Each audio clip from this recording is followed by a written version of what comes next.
Why, some say, the moon? Why choose this as our goal? And they may well ask, why climb the highest mountain? Why, 35 years ago, fly the Atlantic? Why does Rice play Texas? We choose to go to the moon. We choose to go to the moon.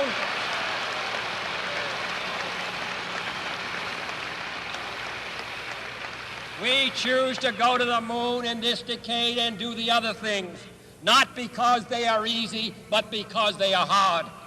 Because that goal will serve to organize and measure the best of our energies and skills. Because that challenge is one that we're willing to accept, one we are unwilling to postpone, and one we intend to win, and the others too.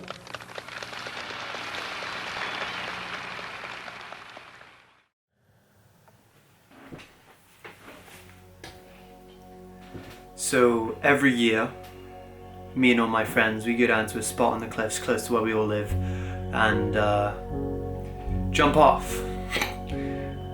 And what I originally intended this film to be was sort of like a film about me overcoming fear, because I've never been able to do a headfirst dive off one of the higher jumps where we go. And what I intended it to do was to go through a ton of books and about fear and just sort of explain the things that are going over in my mind. And basically I just wanted to build up to this point where at the end of the film I jump off head first, and that would be that. And you know, I bought a few books on fear, and I'd read a few before even ever thinking about this film, to be honest. But about halfway through the very first page of the first book, I kind of realized that this wasn't going to help me jump headfirst off a rock, you know? And what I also realized was that fear wasn't necessarily the problem. Fear wasn't the problem. And before I put a label on what I think the problem is and how I think it relates to everybody's life and how it holds everybody back in life, I really want to ask you a few questions.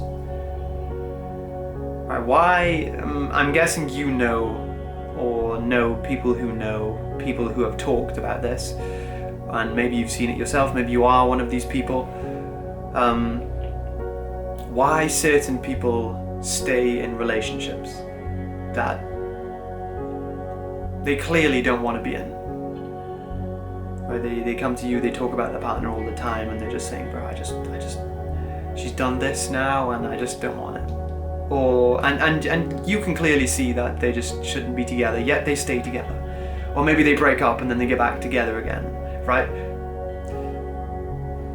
You've probably been there yourself, or maybe one of your good friends has, so you can relate, right? So why does that happen? And let me also ask you this: why do people who absolutely hate their jobs stay working in their job, right? Without even considering a plan to go to a different job, right?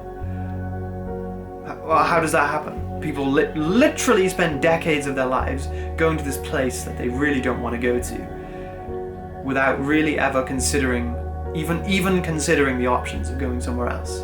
Well, why does that happen? And why do some people who really want to build a good body never build a good body? Or maybe you, or maybe one of your good friends, is always telling you about this girl or this boy that he or she wants to go and approach, or, you know, in the 21st century, message on Instagram, like, yet they never do. What is it? What is it that holds people back from doing things in life?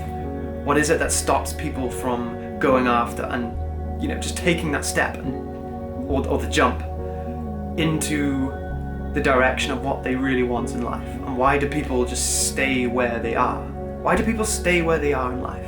What is it that does that? And yeah, that's sort of the thought process that went on in my head when I was reading that first page of the book. And I put the book down and I haven't picked it up since. I'm sure it's a great book though, but I came to realize that the problem wasn't just fear, it was something much bigger. And I just want to make this film to express a few ideas I've had about something, and I'm going to put a label in it now, and I'm foolishly going to presume that it's something you've definitely heard of in your life before, and that is called the comfort zone. So the usual situation you'll hear the words the comfort zone being thrown around in are sort of these extreme scenarios, like skydiving, or bungee jumping, or like wing walking or something. Something like big and scary that you do, and you'll hear people say, yeah, you should do it to get out of the comfort zone. Right? And although that's a fantastic message, it's not what I'm talking about.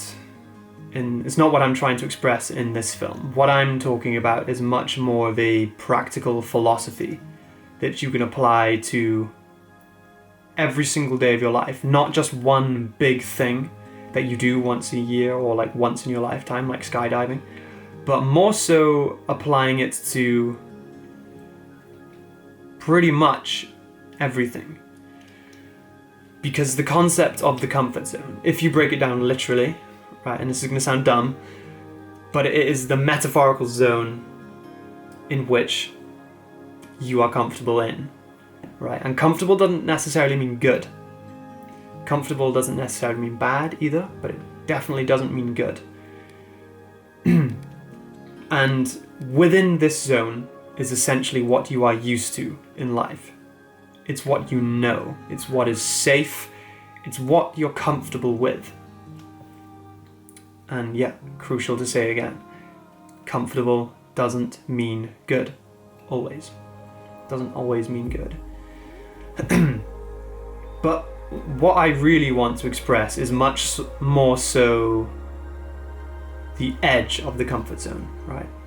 That in whatever you are doing, whether it's lifting weights, running far, eating clean, making hard decisions, studying, working hard, trying to build a business, starting a new habit, whatever it is in life that you are doing, sometimes you will hit a point, right? You will reach a threshold where things become difficult, right? That sort of intangible boundary where easy and comfortable and what you're used to becomes difficult and unfamiliar and very much uncomfortable.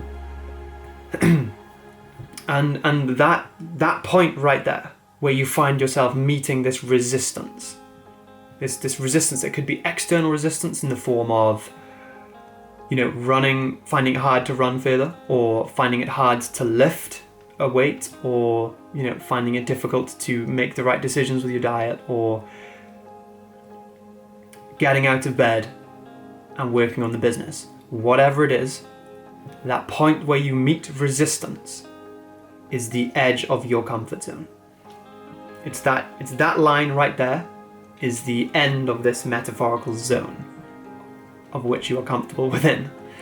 And yeah, it's that point where the known meets the unknown, and safety meets risk, and normal meets change, and easy meets difficult. It's that barrier there which separates these things.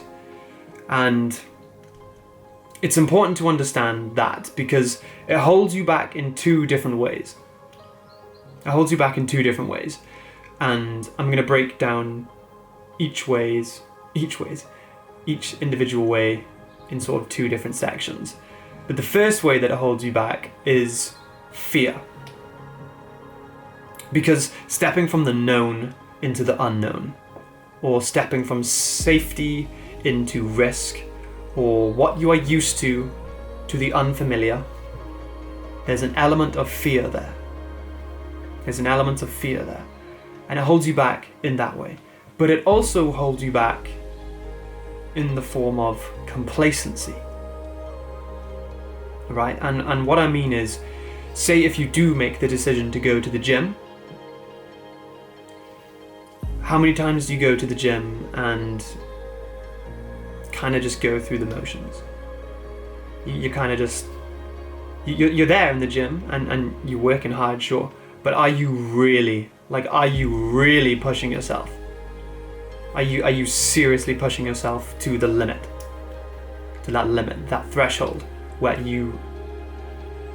the edge of your comfort zone? Are you pushing yourself to that point? Because that's how the comfort zone also affects you. It's not only the fear of making decisions, it's also when you are in the middle of doing things, it's that resistance that seems to just push you back. For example, when you're studying and you're finding it hard to concentrate, or you're finding it hard to do the next exercise, that force which is acting against you is the comfort zone. It's the same force that acts against you when you're trying to jump headfirst off a rock. It's the same force that acts against you when the alarm clock goes off in the morning.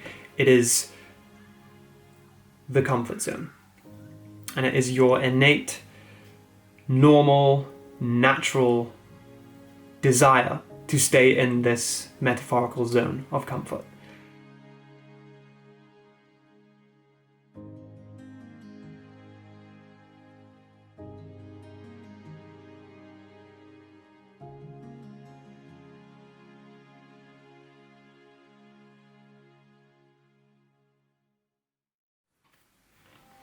Everyone feels fear. But there's a difference between feeling fear and being fearful. And the difference is your actions. And to put it in the context of this metaphorical zone that I've been talking about, the moments that you feel fear are the moments that you are on the edge of that zone. Right? That's all it is. Fear is your instinct trying to take over and pull you back. Back to safety, back to comfort, back to what you know, what you're used to, and back to what is easy to do. That's what fear is. In other words, it wants you to stay where you are.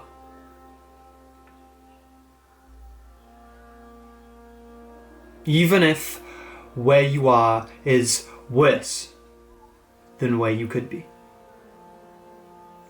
Because your instinct already understands where you are. It already knows how to cope with where you are. Even if it is bad, even if you are miserable, it does know how to cope. And it knows at least you're safe. And so the unknown threatens it more. The risk of change is perceived to be more dangerous to your instinct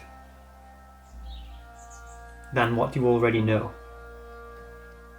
Because no matter how bad what you already know is, at least it is certain.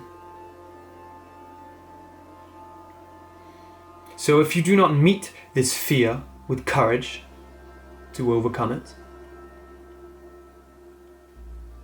you will stay where you are.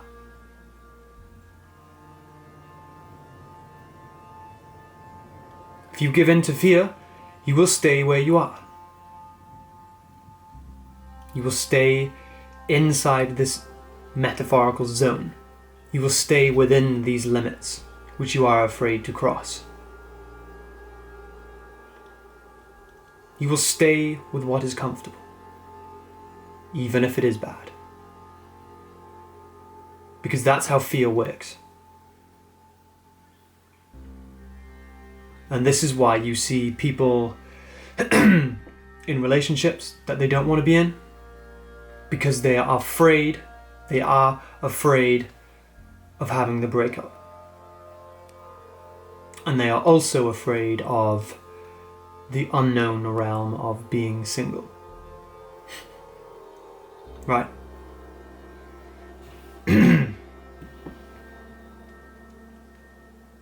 Because even if they don't like what they have, at least it's certain, it's safe. And compare that to something that they don't even understand. Well, yeah, of course you would choose that in the face of fear. And it's the same thing with people in jobs that they hate. Bills are being paid. Why should you complain if the bills are being paid? You know? Why risk it when you can just, be okay and just go to the work, go to the job a little bit every single day? And that's how fear works. It is you getting to the edge of your comfort zone and your instinct trying to pull you back into the comfort zone. That's all it is. And so if there is something you know that you need to do, like have the breakup, like look at other jobs you can do, like standing up to someone and sticking up for yourself, even if it means conflict. When you are faced with fear, you must understand what it is. It is simply your instinct trying to keep you where you are. And on the other side of fear, if you can step into the resistance, if you can take the metaphorical step out of the zone and face what is outside of this metaphorical zone,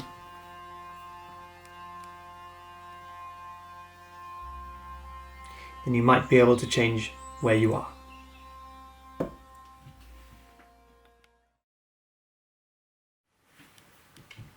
Okay, so at some point in your life, I'm guessing you've heard the phrase, to be or not to be. Maybe you heard it quoted ironically or sarcastically. Maybe it was up in the English rooms in your school. But I'm sure that's, maybe at some point you've heard that. But maybe you haven't heard the full monologue from which that quote is excerpted from. And the full monologue is in a play called Hamlet, written by William Shakespeare. And the character is essentially contemplating suicide. To be or not to be. Right? To live or not to live. That is the question. And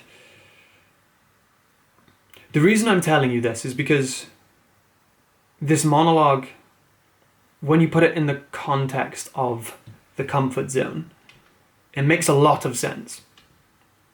It makes a lot of sense. Because for the first half of the monologue, what Hamlet is essentially saying is life is hard. Life is difficult. Life is unfair. You're going to get your heart broken. People will mistreat you. Society is unjust.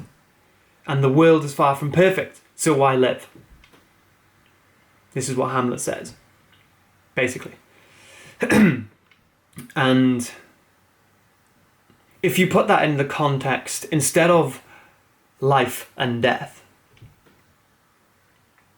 put it in the context of doing the difficult things in life or not. If you put it in the context of facing difficulty in life or not. Right, and applying this to things that are difficult to do that make you better. Right, things that you know you should do, like the breakup, like looking for a different job, like eating clean and not eating fast food, and training hard, or starting new habits, things which require effort to do, things which are difficult, things which are not the easy path. Right? Why do those things when you don't have to? Why face that difficulty when you don't have to? Right? And it kind of ties back to the JFK speech I linked at the beginning of this film. You know, why some say the moon, right? And JFK basically says, not because it is easy, but because it is hard. Or not because they are easy, but because they are hard. Because these things that we choose to do, these difficult things, these challenges, ultimately are better for you. They make you better, right? And it's obviously, it's not for me or JFK or Shakespeare to tell you how to live your life, but I'm sort of just like putting it in context. Taking the step into doing difficult things versus doing the easy path. That's what the first half of this Shakespeare monologue is about. And in the latter half, he alludes to two other points. And the first of these two is that people choose to suffer. People choose to suffer the devils they know rather than facing what they don't know, rather than taking the risk and finding out, rather than change. People choose to suffer the normal than risking change, is basically what he says. And then after that, he says, because of this, because life is hard, because there are difficulties in life, and because people choose to suffer what they know, people don't take action. This is what he says. People have these great visions of what they want, the great body, maybe more money, a better life for themselves, but they don't take the action necessary to get there because they're afraid, is his point in the latter half of the monologue. And I'm going to read it to you now over some seriously dramatic music, so yeah, I hope you enjoy, but try and keep it in the context of the comfort zone, right? Facing difficulty in life versus taking the easy path. Doing the things you know you should do that are hard, or being lazy and not doing them, right? Doing things that are hard, or doing the easy things, right? That is the context to understand it in, for the purpose of this film anyway. And yeah.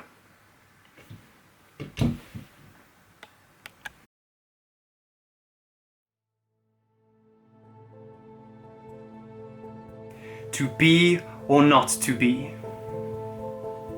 That is the question.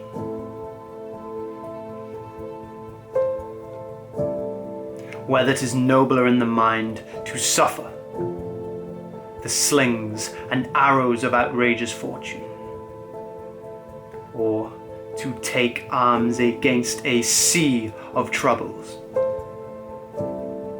and by opposing, end them. To die, to sleep no more, and by a sleep to say we end the heartache and the 1,000 natural shocks that flesh is heir to. 'Tis a consummation devoutly to be wished. To die, to sleep perchance to dream. Aye, there's the rub. For in that sleep of death, what dreams may come when we have shuffled off this mortal coil must give us pause. There's the respect that makes calamity of so long life. For who would bear the whips and scorns of time? The oppressor's wrong, the proud man's contumely, the pangs of disprized love, the law's delay, the insolence of office, and the spurns that patient merit of the unworthy takes. Who would fardels bear, to grunt and sweat under a weary life, but that the dread of something after death puzzles the will, and makes us rather bear those ills we have, than fly to others that we know not of. Thus conscience does make cowards of us all.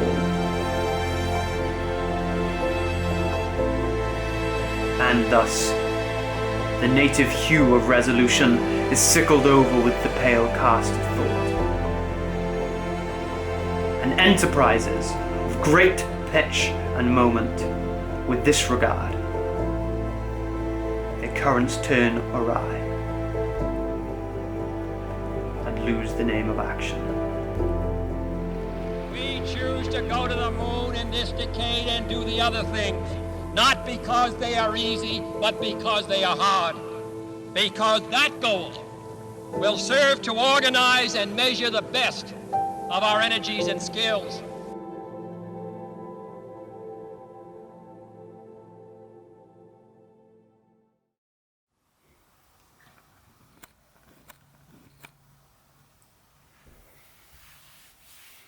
Okay, so it is currently 22:25, 5th of September 2020, and I'm recording this from my bedroom in Amsterdam.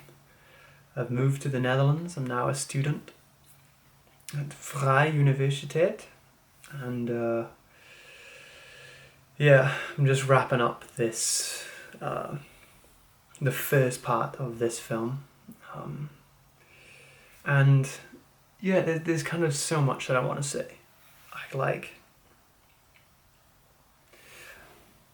I had the idea of this film back when I was in Germany.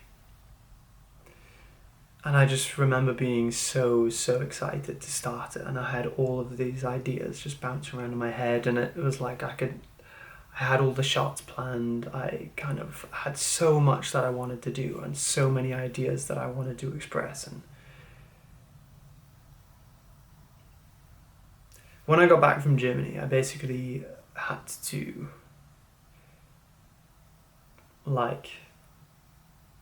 just completely put everything aside to study for a maths test so that I could get into uni, basically. And what that basically meant was I had absolutely no time to work on this film. And yeah, so this really,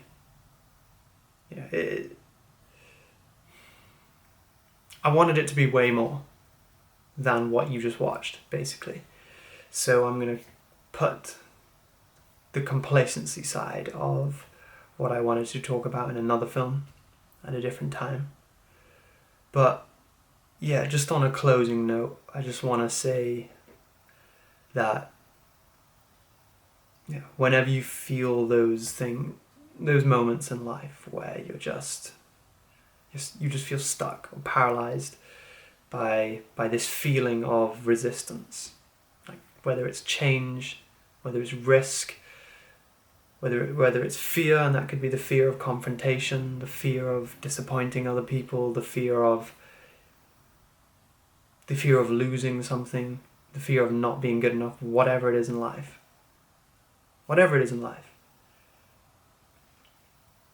Just remember, to be or not to be. That is the question. It's not up for me, or like I said earlier, Shakespeare or JFK to tell you what to do. You've got to draw up your own reasons to do things in life, but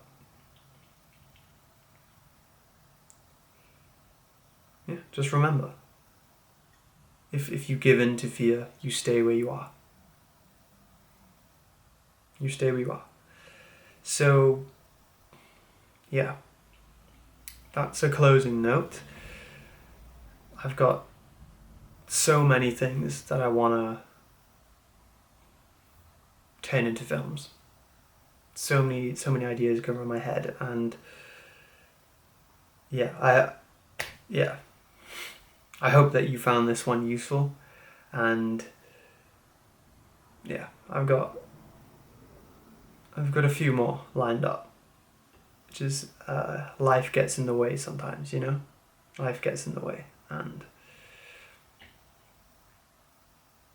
yeah. I'll see you in the next one.